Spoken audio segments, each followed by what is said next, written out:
Joining us now is a man who is not only tasked with being the head coach of an NFL team. That is not easy, okay? He's the head coach of a team that has high expectations because the team that has been built under he and the fine Southern gentleman, Chris Ballard, has been one where the culture has been at an all-time high. The skill level, impeccable. The draft picks have come to fruition, but right now we are staring down an all-hands-on deck, firing the whole situation, head coach of the Indianapolis Colts. And also my quarterback coach whenever he was just a quarterback coach for the Indianapolis Colts. Ladies and gentlemen, Frank Reich. Yeah, Frank! Coach, how's it going? Hey, Pat. Good to see you. Coach, we're in the middle of training camp. All right, you, not me. I'm living a much different life. I actually got to golf 12 holes this morning. Not that different, I guess, from my training camp life, but the world you're living in right now. All hell is breaking loose over there. What's going on in the foot and ankle department? And do we have enough time, you think, to get everything back on track here? Yeah, well, I mean, you are the foot expert, so maybe we should have consulted you, right? But no, I mean, you can't make this stuff up, but it's all good. Pat, we'll be fine. You have the fluke injury with Carson from an old high school injury. And then, we report that he has the surgery, and the same day he's getting a surgery, Quenton leaves practice early. We get off the field, talk to the trainers and get the word that this might be the same, essentially, not the exact, but essentially the same injury that Carson had. So we can get all the tests, talk to the doctors, and essentially need the same procedure. So the good news is, we're very optimistic, just like we are with Carson. We're very optimistic about the time frame. It is a big range, as you heard me say. It's 5 to 12 weeks, so that's a big range. But we're optimistic on the front end. Okay, a couple things there, and I appreciate you being as forthcoming as you are right now. Is it a cleanup process? Is it like a bone is splintered, so they just go and clean it up? Is that what happened for both of them? And are you saying essentially the same because it's two different parts of the foot? Yeah, so here's what happened in Carson's injury. It was an old injury where he fractured his foot, a bone in his foot. It got loose, but it somehow lodged in there where it wasn't bothering him for a long time. And then over the course of playing 5 years in the NFL, it eventually just the other day popped out. And, you got to go in there and take it out. The good news, Pat, I just said this to the local media, was the procedure was as good as it can be. You have something like that. You want to go in there, get the bone out, and then hope that there's nothing else going on. And in fact, that's the good report that we got. But Carson's was from an old fracture. Quenton's is actually from a developmental anomaly, meaning something he was born with. There was something, that wasn't kind of totally right, and it was fine. And now all of a sudden, step on it the wrong way, bam, same result. A piece of bone that's going to be removed. Okay, so you're getting a call probably right now from Chris Ballard saying, why are you telling Pat all of this shit? No, but I appreciate you telling us this. And I don't think that bone in his foot is his only developmental anomaly, by the way. Seems like that guy packs more power in this area than any human in the history of existence. You said you're optimistic about earlier in the projections of 5 to 12 weeks. Is it 5 to 12? That's huge. That's like a cable, Wi-Fi. That is a big window. Is that because they don't know how it's going to stick afterwards? They don't know. There's still a lot of question marks on what could possibly happen? Yeah, there is. I wish I was a little bit more of an expert on this. No, actually, I'm glad I'm not, because it means I haven't had I will be by the time this is over. But when you get in there, there's one thing that they can't tell from the MRIs that they have to wait till they get in there. And, how is something attached to it? And was that damaged? Is the integrity of that other thing, whatever that is? If that's okay, then you're thinking it's more on the front end of that. But if it's, in the worst case scenarios, if that extra thing is somehow, if the integrity of that is damaged, then you might end up on the back side of that. Okay, so Carson's back in about 5 weeks. That's before the season starts. But who knows how many weeks it's going to take there. We'll find out about Quenton later. Is it the developmental anomaly, or is there something else happening? Right now, you as the coach, right, you have to view, okay, so Jacob Eason is the guy. I think it's come out, and there's been numerous sources that have come out and said, hey, Nine's a player. This guy is a great ball player. You're obviously anticipating Carson Wentz to get back for some portion of the season, maybe even in its entirety, depending upon rehab. But with Jacob Eason there, this is a massive time for him, right? Is he taking a majority of the reps as if it's his time to shine out there? this is a massive time for him, and he knows that. He's approaching it the right way. He's in the driver's seat right now, and so and all we're asking him to do is get a little bit better every day. In some ways, we've had 2 off seasons that he really hasn't got. We haven't had normal off seasons, but he's done a good job last year during the season. Learning from Phillip Rivers and Jacoby Brissett. But man, now this is now it's speed reading time. Now it's accelerated learning time, and every one of these reps is very valuable. How are you going to treat the preseason? Have you found that? He's going to play a lot. That first game against Carolina, if it was Carson, he'd probably play 10 plays. But, I imagine, we haven't talked it through yet totally, but I imagine Jacob my gut reaction is he'll play at least a half. Okay, I can't wait to see how he does. Can't wait to see you get the boys ready. How's the team feel? I mean, obviously the stars being injured, Quenton, Carson, and Darius, I think also has something. Is everything good with him? Is he be all right? Yeah, Darius, I think he'll be back any day now. We're good. I mean, we talked about, hey, we got a little bit of adversity early on. And, the big thing that we talked about is just don't overreact. Just don't overreact. And the way to not overreact is just to stay focused on the mission at hand. And that's get better every day, become a team in training camp that puts the work in, creates the substance, right, the foundation to have a great season. And that's what we believe we're doing. Are you, by the way, incredible speech right there, just out of nowhere. I don't know if you, I mean, that just came out of nowhere. I think a big part of training camp, Frank, and you, backup quarterback, come in, superstar, also beloved by the locker room. I think a big part of it is building that camaraderie of like what type of team you're going to be. Like, how are you going to be? You saying, hey, we're facing some adversity here earlier is obviously good for relationships and everything like that. Is Carson, Quenton, and Darius, are they going to be around? Or are they going to be like, how is that whole process going to be? Are they still going to be felt as you build the framework of what this year's team is going to be about? Yeah, they are. Like in both Carson and Quenton's case, Pat, what happens is, like I talked to Carson this morning for 30 minutes on the phone. We're talking plays. We're talking, he's wanting the game plan. He's wanting the game plan already. I mean, he was in his normal mental mode. So Quenton will be the same way.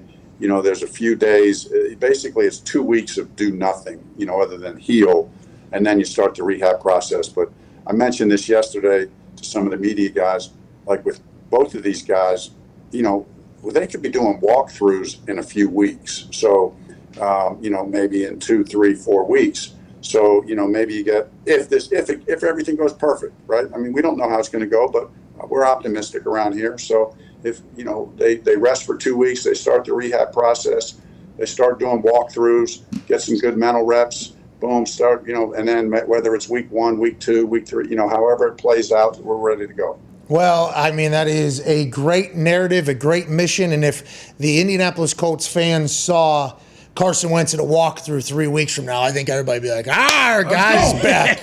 Go ahead, Ty. Coach, obviously the stuff going on with Carson stinks, but you sound pretty optimistic about him. But what have you seen out of him so far that kind of reminds you of the guy you had seen and that, thinking maybe like, okay, last year was just an anomaly. This guy is back. This is the guy I know. Well, I'll tell you, there's one thing that sticks, several, but 2 things. I'll just point to 2 things. One is, in his second practice, he had a phenomenal practice in day 2 for him, and it just everyone saw it. Everyone saw it. We're making plays down the field, doing all kinds of crazy things, good things, doing the easy things right, the hard things right, and making plays.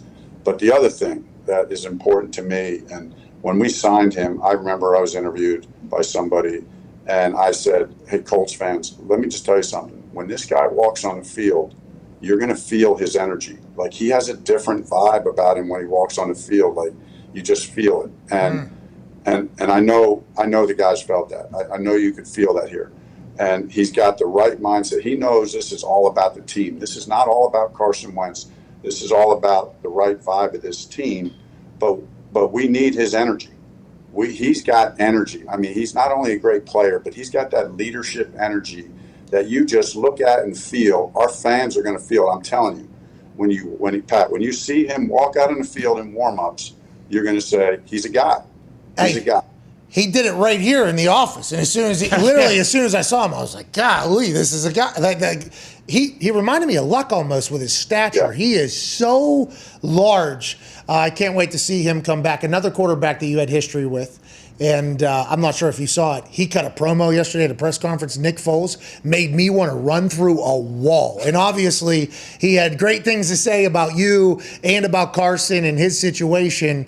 But he obviously referenced, you and Carson and the Philly situation and the offense that was kind of titled around him. And obviously, Mortensen has reported there's been nobody reach out to in the senior or veteran quarterback world, including Foles or anything like that. But when you hear something like that, talk about how good of a coach you were and how you made somebody's life so much better. Does that feel better than the biggest comeback in the history of the NFL that you led, 2 times or whatever? Is that the type of, that has to feel damn good to hear?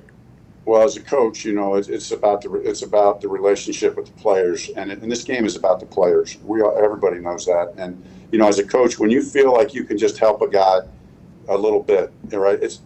We know it's 99% them, but if you can just help a little bit, that can go a long way. So I got all the respect in the world for Nick. He is not only he is a clutch player now and a big time player. He's even a better person. He's a great teammate. Obviously, and I did see the clip because, I did see the clip. Someone showed it to me, and he's telling the truth when he said, we haven't talked, we're friends. We'll always be friends. And he's a Chicago Bear. We're focused here on the guys that we have, and we're going to keep going down that road. And we're excited with the guys we have. And I'll always, be a Nick Foles fan. And I think he's a great player and a great person. Hey, when you both retire, you can sit back and enjoy what was a magical season from the sounds of it for Nick Foles. Last question here from a New England Patriots fan. Yeah, Coach, go Pats. Around the league, the guy stinks. The guy stinks, Coach. Don't worry about it. You never know. Around the league has guys get pads coming on. Someone in Carolina got hurt, and then there's brawls going on in New York. Is there like a blueprint to kind of be competitive while also keep the players safe, or are you just kind of hoping for the best? Yeah, no, it's both. There's a little bit of a feel, but we do look at we look at the numbers. We got sports science. We got 1 million people analyzing data every day. I look at this printout every day after practice. Sometime, Pat, if you ever can bring me on the show, maybe time in my career, then I can bring one of these printouts with you. That it's an insane amount of information, and about the players, and this is about how to keep players healthy. And there's all kinds of things that we look at. We're always analyzing that. But let me just say this. I'm a little bit old school in the fact that at the end of the day, you got to practice. You got to go hard. There's no substitute for that. We're going to try to take care of the players the best we can. I think our guys know that. I think they feel that. We adapt and adjust as needed. But, injuries are just part of the game.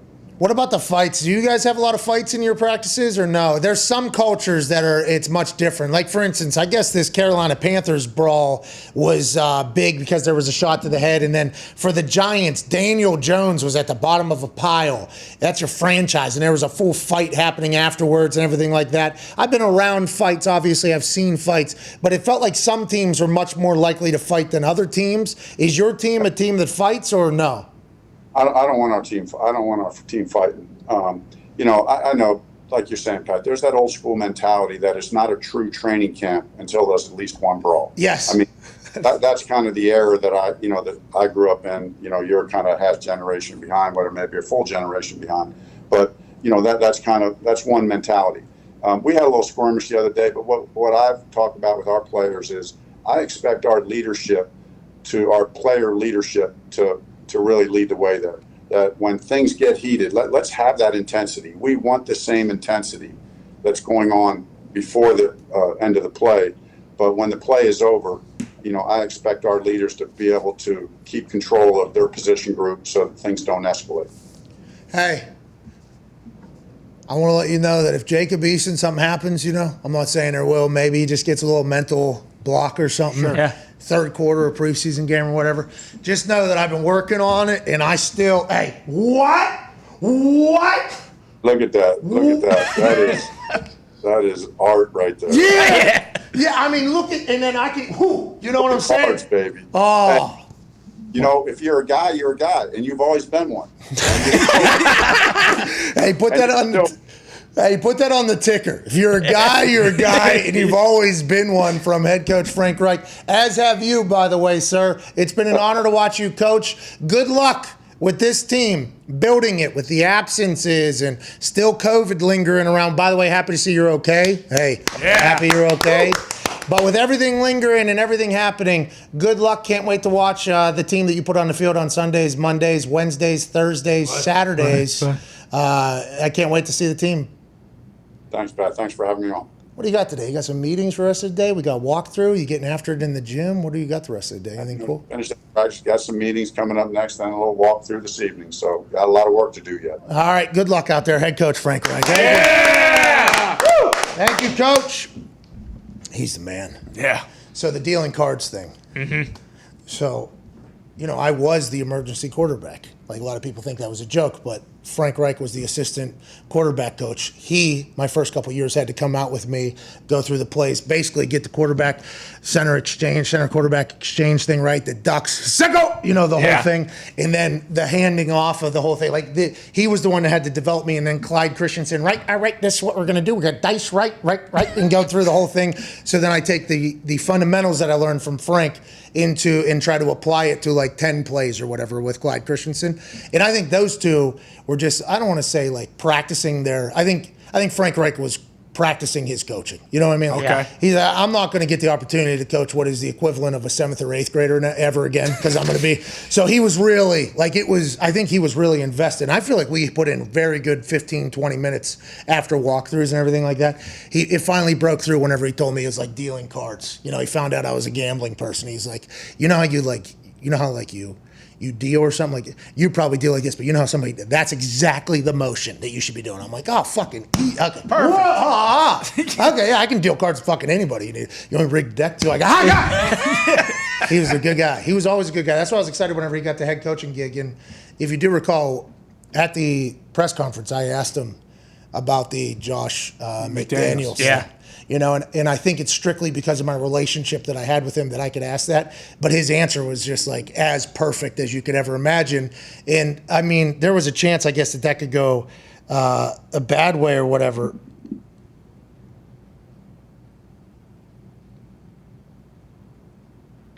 Oh, they want to use our clips.